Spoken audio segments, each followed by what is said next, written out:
আসসালামু আলাইকুম। আমি এখন দাঁড়িয়ে আছি নিমগাছি বহুমুখী উচ্চ বিদ্যালয়ের সংলগ্ন রাস্তার যে অবস্থা দেখতে পাচ্ছি, এখান থেকে কিন্তু শত হাজারের বেশি অটো রিক্সা যানবাহন চলাচল করে।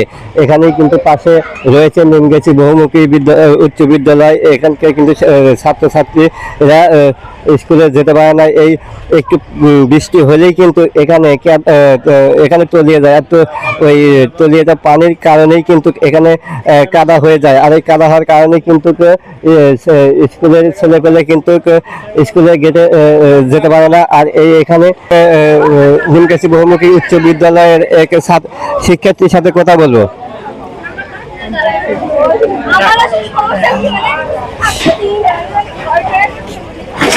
আসসালামু আলাইকুম। কথা বলো আঙ্কেল, আপনার বাসা কোথায়? নিমগাছি। এখানকার সামনে যে রাস্তার সমস্যা, এ বিষয়ে আপনি কিছু বলেন। আমি তো বাবা ভুলা মানুষ, ভালো রাস্তা স্কুল এই বিষয়ে। আসসালামু আলাইকুম। ওর নাম কি? জুবাইল। কোন ক্লাসে পড়ো? 5। এখানে যে তুমি কি স্কুলে লেখাপড়া করো? হ্যাঁ। কি হয়েছে এই বিষয়ে তুমি কিছু সরকারের কাছে চাইবা যে রাস্তা ভালো করে দাও, কি হানতেন? হ্যাঁ হ্যাঁ বলো। এই রাস্তা ভালো হলে আমাদের যাতায়াতের জন্য সুবিধা হবে। কি সুবিধা হয়? কি যে হাঁটা চলাফেরা।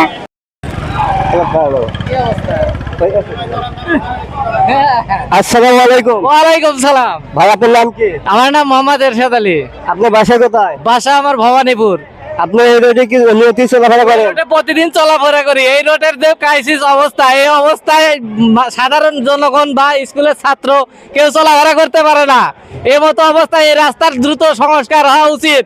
আমরা সাধারণ পাবলিক খুব দুর্যোগ পড়ে এই রাস্তায় চলাফেরা করতেছি। এটা আমাদের চরম ভোগান্তি। ছোট ছোট বাচ্চারা স্কুলে আসতে পারে না, তাদেরও অনেক ভোগান্তি। সরকারের কাছে এটা দাবি জোর হাতে দেয়, এই রাস্তা যেন দ্রুত সংস্কার করা হয়। ধন্যবাদ আপনাকে। আসসালামু আলাইকুম। ওয়ালাইকুম আসসালাম। ভাই, আপনার নাম কি? মোহাম্মদ ফাহাদ হোসেন। আপনার বাসা কোথায়? গোপীনাথপুর।